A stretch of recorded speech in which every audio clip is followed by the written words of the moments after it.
happy Sunday. I hope that wherever you are and whatever you are doing, you are having an amazing weekend. It's only a few weeks left until we are heading off to Everything Electric in Vancouver, Canada, and I'm super excited about that.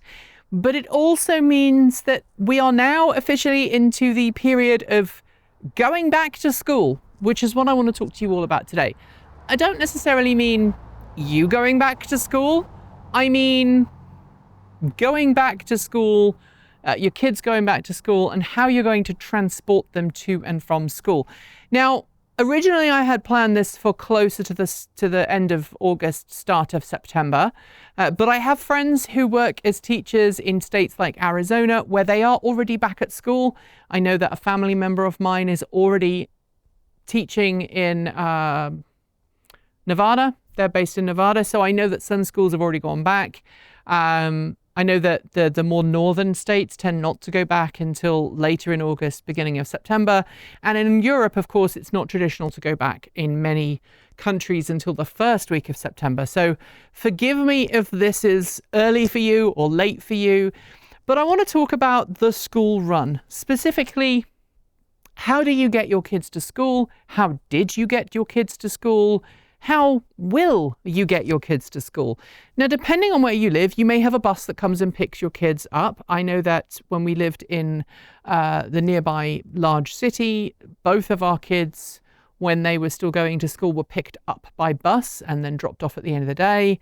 When we lived in the UK, we had our kids had to walk to school. They had a couple of miles walk in either direction. And when they were at primary school or junior school, I used to walk with them to school, and then I would pick them up at the end of the school day. For a while, I was the cool mum because I would pick up my kids after coming home from a day of work where I had been riding my motorbike, and I would ride to the school on my motorbike, much to the frustration of some of the teaching staff who thought, who was this strange person in full motorcycle leathers sitting outside the school on the motorbike? That's a bit weird, until they realized it was me, and then they were cool and chill about it. But way too many people today take their children to and from school by car. And there are some valid reasons why people do that, either because they're worried about the safety of their children where they live. Maybe there isn't a bus available for them, whether that's a public bus or whether that's a dedicated school bus. I know in parts of Europe, it's much more common for children to take service buses. You know, they have a bus pass, they get on the bus with everybody else, and then they get off outside their school. I know it's not so common here outside of big metropolitan areas. And I also know that my experience of doing the school run has probably changed quite a bit since I was a parent to school age kids. This week, my son turned 22. Happy birthday, dude. Same day as my wife and I celebrated our 15th wedding anniversary. Just by coincidence, we adopted our son. So we didn't know it was his birthday when we got married, and we adopted him after we got married. And my daughter turns 21 next week. So that gives you an idea of how long ago I was doing the school run. So maybe things have changed a bit since then. But I know that way too many parents still put their kids in massive SUVs, drive them the mile down the road to school, and then drop them off, say, see you later, and then pick them up at the end of the day. I've driven past schools in the last year that have had lines upon lines upon lines of big gas-guzzling SUVs and pickup trucks outside. And I want to know, if you are going to be in that line of gas-guzzling SUVs and pickup trucks, maybe you'll be in an EV. That's a step in the right direction. Or perhaps you're going to take a cleaner, greener, maybe a smarter choice for health reasons. Maybe you have got your kids enrolled in a walking bus. Maybe your local school district does that. I know it's not possible in more rural areas, but certainly in towns, walking buses, maybe you would consider setting one up. So you club together with other parents, you talk to the school district, and you have a walking bus where you have helpers at the front and the end of the bus, and you basically walk through and encourage the kids to walk to school rather than being in a bus. Maybe your children are in a cycling club where there are, a few kids, parents who club together, and they get their bicycles out and they cycle to school along cycle paths, or maybe they've devised a route that works. Sorry, my mail just got delivered.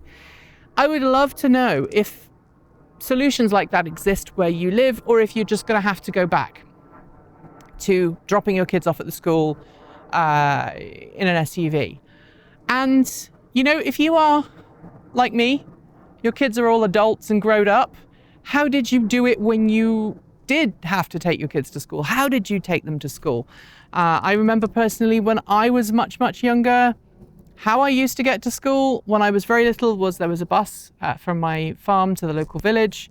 And then when we moved to just outside of Norwich in the UK, I had to walk from my farm to my high school. And then lots and lots of people complained because I was walking along a road that had no sidewalk. Just as a reference, my parents had no car. There's a rooster just off camera. I'm just keeping an eye on him because he's got to that attacky point now, which he does sometimes. He doesn't like sandals and I've got sandals on. Because my parents didn't have a car, we lived in the country, I had to walk to school until someone complained to the school, and my mum very adeptly turned around and said, well, I can't get her to school any other way, so does that mean I don't send my child to school? And they very, very quickly arranged for me to have an alternative transportation solution. But I'd love to know your stories about getting your kids to and from school. I would love to know your personal experiences. If you're someone who wasn't at school that long ago, how was it for you? What was it like? What did you enjoy? What did you not enjoy? And maybe there's a way of getting to school that I haven't discussed yet. I'd love to know about that too in the comments below. As you can tell, my chickens are out today, and some of my chickens are very, very curious. They've been eating all of the blackberries and stuff, but that's something for the Chicken and Garden Update, which I'm sure you've already gone and watched. And if you haven't, go and watch it now, because we're done with this week's Sunday Musing. Thanks for joining me today, and if you've got thoughts, make sure you leave them below in our Discord chat room, or you can reach out to us on Mastodon. Thanks to the amazing list of people scrolling by on your screen right now.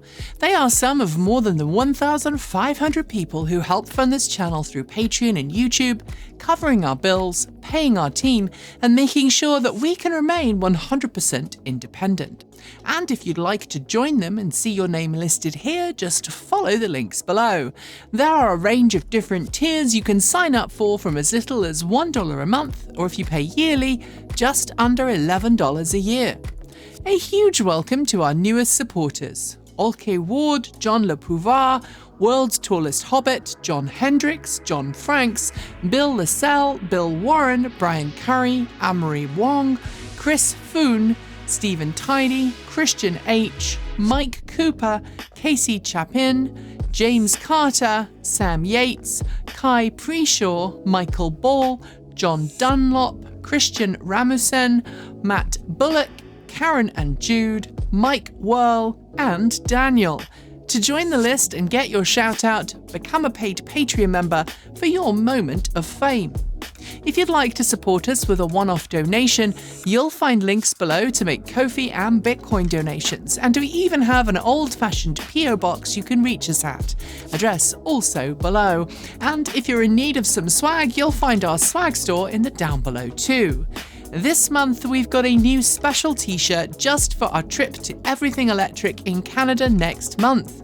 There's still just enough time to buy one before the event, and if you wear it to the show, you might get a special something from us. We've got some great content coming up, so make sure you're subscribed on PeerTube or YouTube, and we'll see you soon. We make new videos every Monday, Wednesday, Friday, Saturday, and Sunday. If you want more, the mighty algorithm thinks you'll like this video, but we think that this one is also well worth a look. See you soon, and as always, keep evolving.